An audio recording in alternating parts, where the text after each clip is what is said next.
Bonjour à tous et bienvenue dans ce nouvel épisode de Thread OVNI. Aujourd'hui nous allons voir ensemble l'histoire de Renato Nicolai. Renato Nicolai est un immigré italien qui habite à Trans-en-Provence, un petit village dans le sud de la France. C'était au mois de janvier et il faisait un peu froid. Il était dans son jardin en train de fabriquer un petit abri pour sa citerne de jardin, quand soudain, il entend un léger sifflement. C'est un endroit isolé, il n'y a pas d'école, il n'y a pas d'usine, rien qui pourrait faire ce genre de bruit aux alentours. Intrigué, il va commencer à scruter le ciel à la recherche de ce bruit. C'est à ce moment-là qu'il va voir un objet de forme ovale. Cet objet se déplaçait dans sa direction.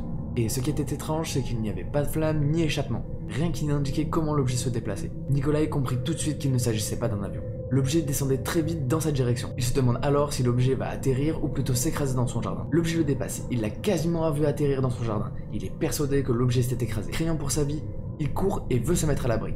D'un coup, il entend un bruit sourd, mais pas aussi fort que si c'était un crash. Il comprend alors que l'objet a sûrement dû atterrir dans son jardin. Curieux de savoir ce qui s'est passé sur sa propriété et s'il y a des dégâts suite à l'atterrissage de cet objet, il décide donc de se mettre à la recherche du lieu d'atterrissage. Après plusieurs minutes, il découvre un objet de forme ovale d'un diamètre d'environ 2 mètres sur une hauteur d'1,50 m.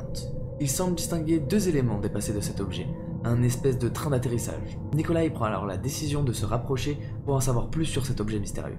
Il ne savait pas du tout ce qu'il était en train d'observer, mais ce qui était sûr, c'est qu'il n'avait jamais vu ça auparavant. Puis, tout à coup, le bruit de sifflement recommence. L'objet commence à se déplacer en diagonale avec un angle de 45 degrés. Il s'élève jusqu'à un certain point, puis reste en suspension durant quelques minutes. Il n'y a toujours pas de flamme et aucun système de propulsion apparent. L'objet continue de s'élever, pivote à 45 degrés, puis part dans le ciel à toute vitesse. Ce soir-là, Nicolai va raconter cette histoire à sa femme, mais très sceptique, elle ne va pas le croire. Toutefois, le lendemain soir, sa femme prend la décision d'appeler la gendarmerie pour qu'ils viennent enquêter. Les gendarmes qui se sont rendus sur place ont découvert 2 cercles concentriques, et le sol semblait altéré. Ils ont donc prélevé des échantillons de sol et de végétaux. Le GEPAN, l'organisme qui s'occupe de tous les témoignages d'OVNI en France, est également venu enquêter et prélever des échantillons de terre et de végétaux qui se trouvaient aux alentours du cercle concentrique. Ces échantillons ont été envoyés et analysés par un laboratoire compétent.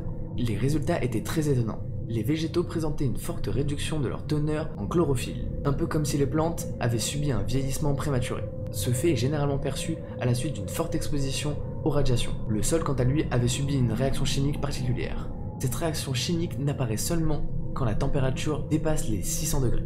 Cette température correspond au type de chaleur émis par les rayonnements d'un micro-ondes. Mais les scientifiques ne comprennent pas comment l'objet aurait pu se déplacer à l'aide de micro-ondes. Toutefois, suite à ces découvertes, l'affaire a fait grand bruit dans les médias français. Et les ufologues continuent à enquêter sur cette étrange affaire d'OVNI. C'est la fin de cet épisode, merci de m'avoir écouté. N'hésitez pas à liker et commenter cette vidéo si elle vous a plu. Nous on se retrouve dans une prochaine vidéo, c'était Kick on Fire, peace out.